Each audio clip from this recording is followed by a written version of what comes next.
52% da população brasileira não tem reservas financeiras, não economiza e também não investe. 4 milhões de pessoas consideram apostas como investimentos. Esse aqui é o raio-x do investidor brasileiro que a Ambima traz todos os anos, com as informações práticas do perfil do investidor brasileiro e também aí do comportamento geral financeiro. Estou deixando aqui o link do raio-x investidor aqui na descrição para você dar uma olhada completa no estudo. São 68 páginas e aqui vamos ler os destaques, os pontos mais relevantes e fazer algumas análises. Então vamos lá, né? Começando aqui pelos destaques que eles mesmos separam. Então basicamente 37% é a proporção de pessoas investidoras. Então basicamente aí 59 milhões de brasileiros e brasileiras declaram ter algum tipo de investimento ali em 2024, é sempre do ano anterior. E esse número é bem parecido com 2023. O segundo destaque que eles trazem é que investir não é uma consequência direta de economizar. Embora aí 33% da população afirma ter economizado algum dinheiro em 2024, menos da metade dessas pessoas alocou os recursos em produtos financeiros. Ou seja, não é porque você guarda dinheiro que você investe. E isso aqui abre um potencial, olha só, para 32 milhões de novos investidores brasileiros aqui que ainda não foram convertidos, né? Terceiro destaque é que os meios digitais estão transformando esse comportamento financeiro. Então, aplicativos de banco e formas mais práticas de investimentos realmente têm tomado conta desse cenário. Quarto destaque é em relação aos perfis e como eles se dividem. A gente vai explorar mais para frente, mas basicamente, destaque ruim, né? 52% da população não economiza e não investe, e o destaque melhorzinho, vamos dizer assim, é que 17% é o perfil diversifica, né? Que de fato investe o dinheiro em várias classes de ativos e em várias modalidades. Metade da população sente aqui estresse relacionado aqui às finanças e investimentos. Então o índice de estresse aqui novamente vem aumentando bastante. Imagine por quê. 15% da população fez alguma aposta em 2024, ou seja, 23 milhões de brasileiros mais ou menos, né? E desses 23, 16%, ou seja, 4 milhões mais ou menos, consideraram essas apostas como investimentos financeiros. Apesar de que esse percentual caiu, né? Então era 22% que considerava a aposta como investimento, agora é só 16%. Então, querendo ou não, um avanço, né? Quase metade das pessoas que apostaram está endividada. Isso aqui é bem interessante, é um perfil muito recorrente. Cerca de 3 milhões de pessoas têm tendência alta, né, ao vício em apostas, ou seja, não é puramente por prazer ou diversão, pode ser uma questão mais profunda, mais grave, e a maioria da população se considera autocontrolada em relação ao dinheiro. A gente vai explorar mais sobre esses números agora em diante, tá certo? Bom, já comenta aí pra mim o que você acha da população brasileira de forma geral, como ela investe, como é que ela pensa, como é que ela se programa, e se veremos aí anos de ouro pro Brasil, né, porque o que faz um país é o seu povo e a sua mentalidade. Então vamos passar aqui pelos resultados gerais. Basicamente, eles reforçam aqui que 37% da população investe em produtos financeiros. Eles até segmentam aqui por classe, escolaridade e região, mas o que mais chama atenção aqui realmente é a questão da classe social, né? Acaba sendo mais relevante para a média aqui ficar em 37%, e curiosamente aqui a classe C tem um percentual maior do que a classe AB, né? Eles trazem as estratégias para economizar que o pessoal faz. Então, de cara, né, o mais relevante para economizar é a diminuição de gastos com lazer, viagens e transporte, disparado, né? Redução de compras supérfluas, guardar uma parte do salário, controlar despesas e trabalhar mais. Eu sempre achei que alguns pontos da pesquisa aqui, da Ambima, do raio-x do investidor, eles são meio repetitivos, prolixos, ou até mesmo confusos, né? Porque, por exemplo, trabalhar mais não é economizar, né? É gerar mais renda. Eu concordo que trabalhar mais é certo, tá? Isso aí eu acho excelente para aumentar a sua renda, mas aqui necessariamente não é economizar, né?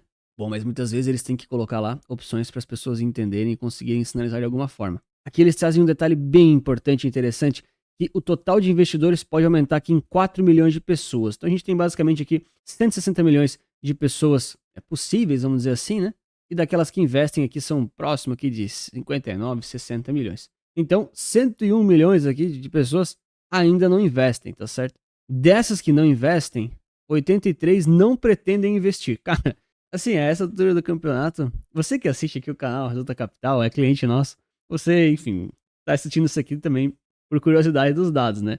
Mas é muito assustador, né? Tem pessoas que não investem e não pretendem ainda investir. Por exemplo, se você tá numa situação na sua vida que você não consegue investir por algum motivo, momento de vida, faz parte. Agora, você não pretender investir, qual que é a sua expectativa? Qual que é a perspectiva das coisas? O que você acha que vai acontecer para lá na frente você não precisar investir, nem precisar começar? É muito otimismo.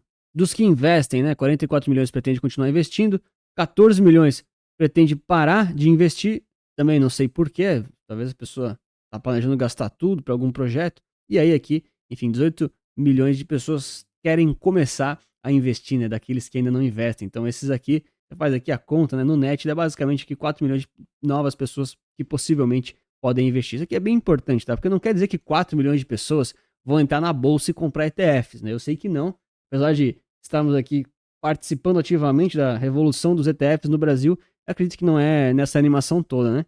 É porque essas pessoas que começam a investir, elas geralmente começam por produtos e investimentos mais básicos. Às vezes pega ali a poupança, pega tesouro direto, pega CDBs, assim por diante, que já né, são modalidades boas, é muito melhor do que você não fazer nada, mas naturalmente não quer dizer que essa galera aqui vai sair comprando Bitcoin, S&P, ou até mesmo fundo imobiliário que paga dividendos, tá? Então é só importante alinhar as expectativas. Aqui eles reforçam, né, a poupança ainda é o investimento mais comum da população brasileira.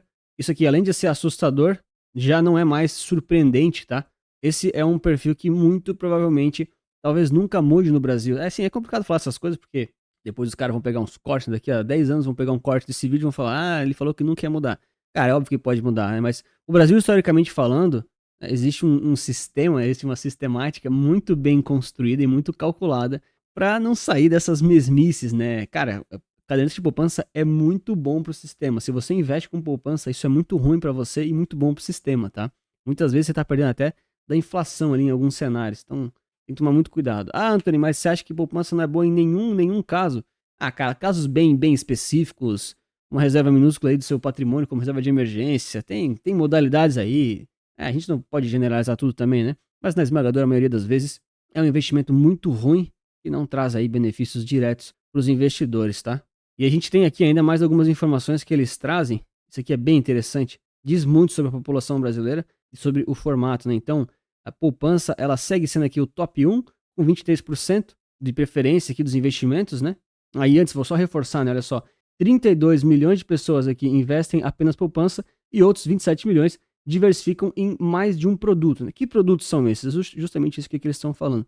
Então tem o pessoal da poupança, mas também tem títulos privados, interessante, né? Mais do que próprios títulos públicos. Isso aqui eu acho bem interessante mesmo. As pessoas vão muito pela rentabilidade, elas não medem o risco, né? Aqui vem CDB do Banco Master, aqueles que estão dando problema com o FGC, aquela coisa toda. Fundos de investimento, claro, esse aqui tem uma força gigantesca para vender esse tipo de coisa.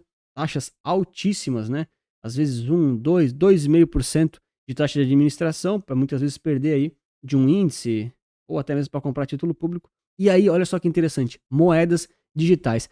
Cara, vocês notaram que não tem aqui fundos imobiliários, ações pagadoras de dividendos, ETFs também não estão aqui. Vocês notaram que a população brasileira ela vai muito mais, né? Primeiro, na renda fixa, que é a poupança e títulos privados. Aqui também pode até entrar os CRI e os CRA da vida, né? Isso é complicado. Cara, o que é muito complicado isso. O sistema é muito forte, cara. O sistema é muito forte. A distribuição desses produtos é muito estratégico. Assim, é admirável e assustador. Depois, fundos de investimento. Aqui eles não categorizaram o que pode ser renda fixa e variável, né? Mas aqui, com certeza, a maioria é renda fixa. Esmagadora maioria. E aí, para quando a gente pega um pouquinho de renda variável, a galera prefere moedas digitais, né? Que são as criptomoedas, efetivamente, né? Bitcoin e companhia. Porque o brasileiro, ele já percebeu, isso é muito interessante, é um fenômeno que acontece nos países subdesenvolvidos e emergentes, né? Vamos lá. Porque emergente é um nome gourmet para subdesenvolvido, né?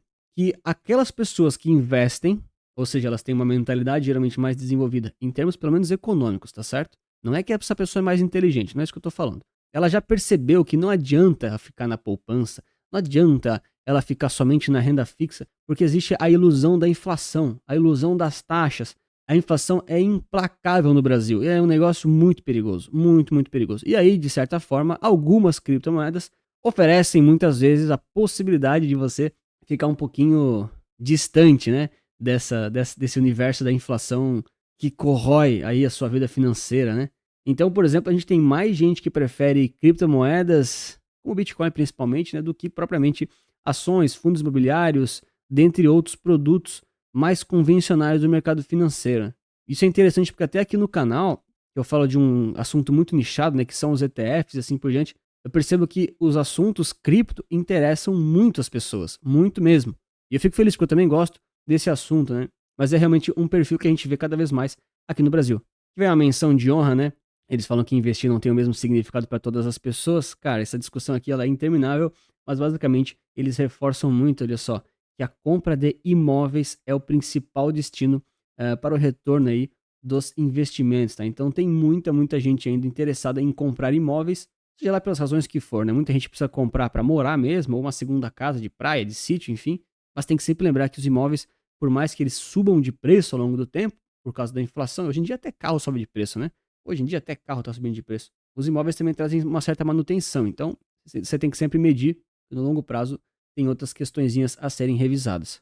Olha, considere deixar o like, se inscrever aqui no canal, você vai me ajudar demais se fizer isso e não custa nada. Falando aqui um pouquinho dos perfis que eles trazem para nós, então 52% dos investidores é o perfil sem reserva nenhuma, cara, que não economiza, não guarda, deve estar vivendo o que a gente chama de paycheck to paycheck, né, de cheque a cheque, de salário a salário, de mês a mês. Então, você vê, cara, metade do Brasil vive mês a mês. Quando a gente fala isso em voz alta, é assustador. Eu fico horrorizado. Próxima vez que você for na rua, quando você olhar assim ao seu redor, tiver uma quantidade grande de pessoas, tipo umas 100, 200 pessoas na sua frente, numa rua movimentada, pega e pensa, metade dessas pessoas provavelmente não tem dinheiro suficiente pro mês que vem. Tem que receber o salário para rolar a dívida, pagar o cartão e assim por diante. Tem que colocar as coisas em perspectiva. É claro que você não pode fazer isso em Alphaville, né? Estou falando aqui de formas gerais, né? Obviamente. 12% é o perfil que economiza e não investe. O que são essas pessoas?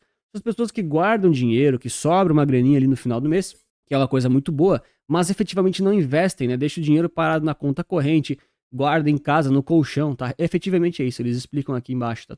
Já tô resumindo para vocês.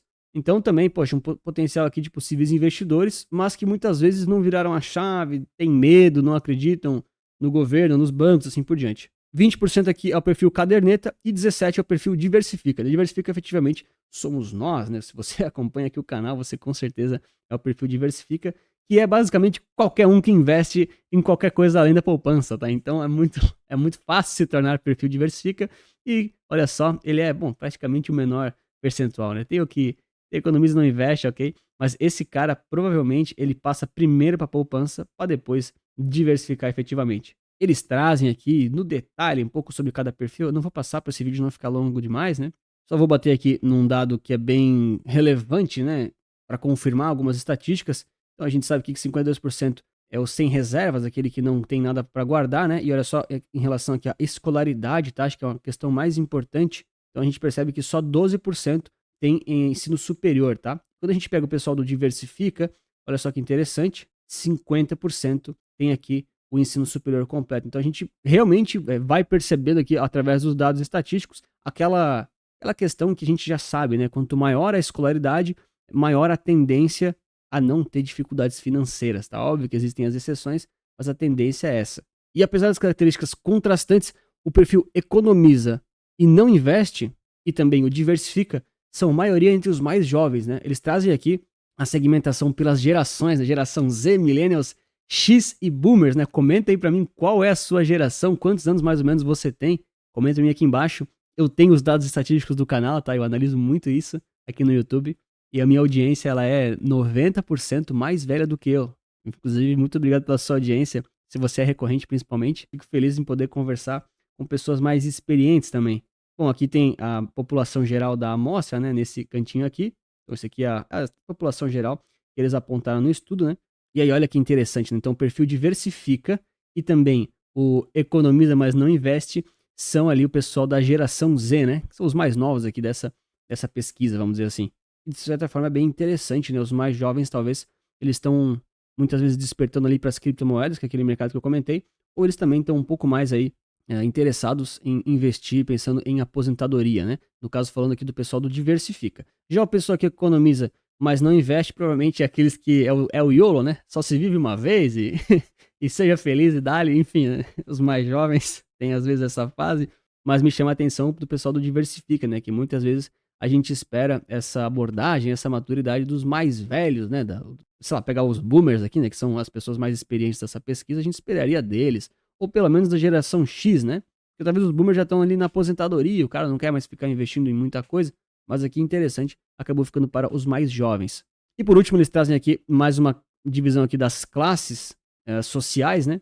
Então olha só que interessante. Pegando aqui o pessoal do perfil sem reservas, né? Que essa faixa aqui inicial maior, né? Fica disparadamente aqui na classe D e E, ou seja, não tem reserva nenhuma para viver ali do próximo mês, né? Mês a mês que a gente fala, né? Certamente não é reserva nenhuma, não é assim também, né?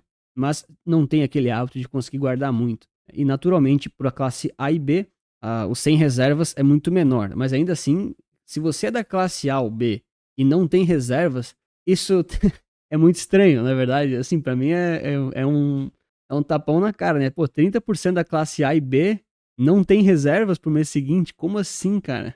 O que tá acontecendo, né? Muita dívida, provavelmente. Ok.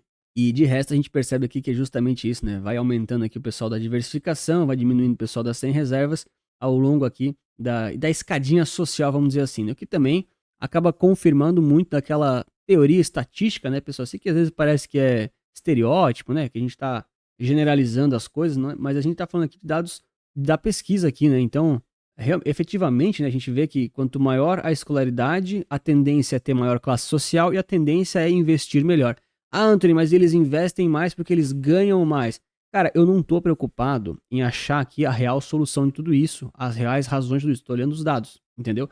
Eu sei que provavelmente a pessoa da classe D e E, ela não consegue guardar muito, porque ela tem que gastar tudo pro próximo mês. Eu entendo isso, eu sei que existe sorte, mas no final das contas tem que resolver. Senão vai passar mais um ano, a pessoa nessa situação ela vai continuar sem conseguir economizar ou guardar nada, e ela vai ficar nisso para sempre. Então notem aqui que eu não tô efetivamente apontando culpados, né? A gente está analisando os dados e lembrando sempre que para você navegar entre as classes sociais ou para você navegar aqui desses perfis, né, de quem guarda dinheiro, de quem investe de um jeito ou de outro, isso aqui vai depender de você. Não vai depender do governo, da sociedade, do meu canal do YouTube, não vai. É uma decisão e é uma obrigação de cada um de nós. E claro, se você quer dar um passo adiante nos seus investimentos e quer investir de forma mais inteligente, descomplicada, tranquila, e com a forma mais inteligente e eficiente que existe, que são através aí dos ETFs, índices passivos, eu posso te ajudar aqui com a Resulta Capital. A gente tem carteiras recomendadas para todos os perfis de risco e todos os objetivos, para você poder investir de forma diversificada, inteligente, com a maior eficiência tributária que existe. E claro, tudo isso livre de conflitos de interesse. Eu trabalho para mim e para você, eu não trabalho para nenhum banco, nenhuma corretora, eu não ganho nenhuma comissão extra das assinaturas lá dos clientes, tá certo? Do tipo para recomendar um produto específico. Então, se você quiser saber um pouco mais, tem um link aqui na descrição, tá tudo lá explicado. E aqui em relação às bets, né? Só reforçando, poxa, 23 milhões de pessoas fizeram as apostas, 4 milhões consideram isso aqui como um tipo de investimento. E aqui fica um dado interessante, né? Olha só, 43% das pessoas que apostam também investem em produtos financeiros, né? Talvez aqui a grande questão seja como você encara uma aposta, né? Para quem já viajou ali em algum cruzeiro, eu nunca fiz cruzeiro, tem que fazer para conhecer. Mas se você já foi, por exemplo, acho que por Uruguai tem cassino, né?